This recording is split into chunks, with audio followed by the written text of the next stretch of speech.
the last item on our agenda for section 1.4, which has been long and exhausting, we're going to hang in there, is to solve a literal equation for a specified variable. So we're going to need to use some of our quadratic methods to solve if the variable that we're solving for is quadratic. All right, now they say they want us to solve C equals d squared t over 2 for d. And then they also say that d values are going to be greater than 0. Okay, and you'll see where that comes into play here in just a minute. Okay, so using a little bit of algebra to first of all isolate the d squared, is I will clear out the fractions by multiplying both sides by 2. Okay, let me come over here and write that if you all don't mind. Okay, so we will have 2c equals d squared times t,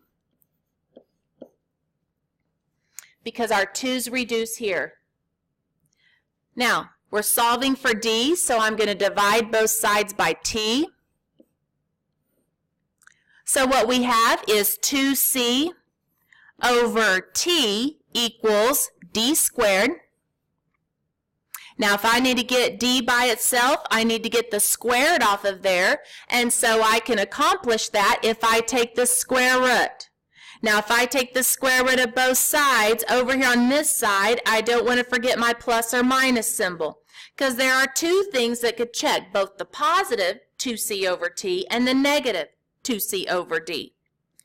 All right, so what we have here is d is going to be equal to, now right up here in the problem, they said d is going to be greater than 0. So because they said d is greater than 0, that means we're just going to select the positive. Greater than 0 stuff is positive, right? And so that's why we're just going to select the positive. It's understood to be positive out front there.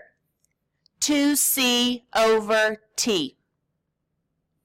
And that is our answer, just the positive one. If this would have said for d values that are less than 0, I would have selected the negative symbol and been on my merry way. But I didn't. It's the positive, the understood to be positive anyway.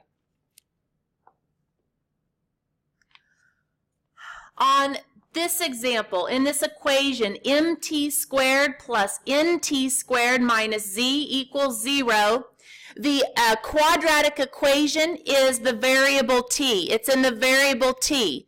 The m, the n, the negative z, we're going to treat like just numbers. Okay? So we'll see that in example 10. On this example, dy squared plus my equals p, we're going to be solving this for the variable y. First of all, we need to get everything on one side, and we're going to be able to accomplish that if we subtract p from both sides. So we have dy squared plus m times y minus p equals 0. Now, this is where we're going to use our quadratic formula, and the a value is the coefficient of the quadratic term. It's the lead coefficient. So in our quadratic formula, we're going to be using a d value in place of a. We're going to be using m for our b value. And then negative p is going to be our c value. So now when we go to use our quadratic formula to solve this, the variable that we're solving for is y. So it's going to look like y is equal to negative b. So in our case, that would be negative m plus or minus the square root of the b value squared. When you square the m, that's just m squared. Then minus 4 times the a value of d times the c value of negative p all over 2 times the a value, d. So that's the quadratic formula, but instead of putting numbers, we're putting in d, m, and negative p, which represent numbers, coefficients. Let's see how much we can clean this up, if any. So we have y is equal to negative m plus or minus the square root of, I think the best we can do here is write that as m squared.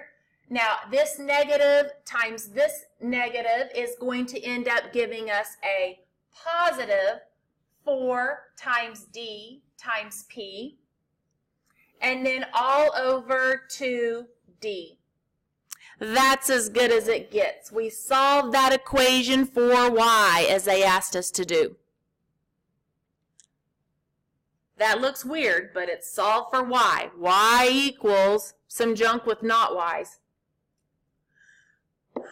So let's fill in the blank for our concept connections to wrap up this section.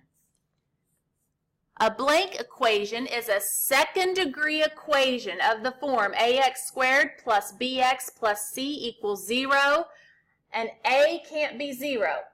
Okay? If a is not 0, we have a quadratic equation. And you know, when you have a quadratic equation, your first step that you should do to solve a quadratic equation is actually to write it in this form. Get everything on one side and then equals 0.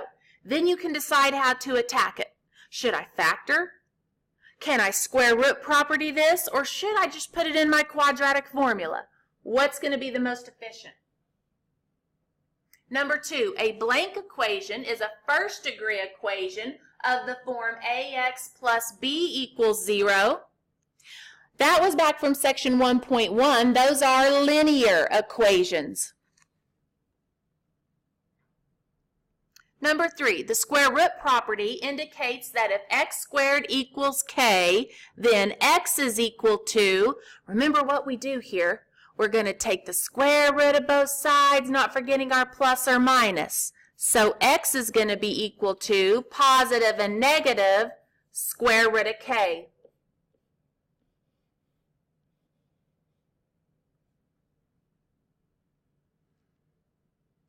On number 4, the value of n that would make the trinomial x squared plus 20x plus what? A perfect square trinomial is, this is where we complete the square. We want to find the magic number that makes x squared plus 20x plus what? Factor, all nice and neat. Now to find the n value, remember you take the coefficient of x, the 20, divide it by 2, or take half of that, and that's step 1. Step 2 is to square it. And so the n value that makes that factor all nice and neat is going to be 100.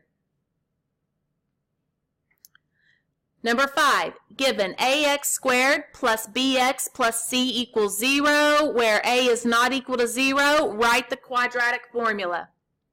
Y'all, if you don't know the quadratic formula song, I can't believe I'm going to record this on video for all the world to hear, but here's the quadratic formula sung, okay?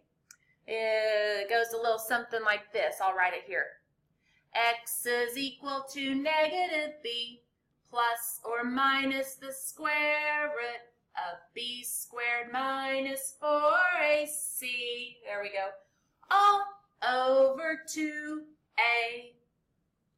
If you want to sing it, you can, but you don't have to. You do have to memorize it. It's very important that you know that quadratic formula. Number 6, for a quadratic equation, ax squared plus bx plus c equals 0. It's written there in standard form of a quadratic. The discriminant is given by the expression. The discriminant is the b squared minus 4ac. That's the discriminant. There's 1.4. Go practice these topics in 1.4. We'll be using them a lot coming up in the rest of the semester.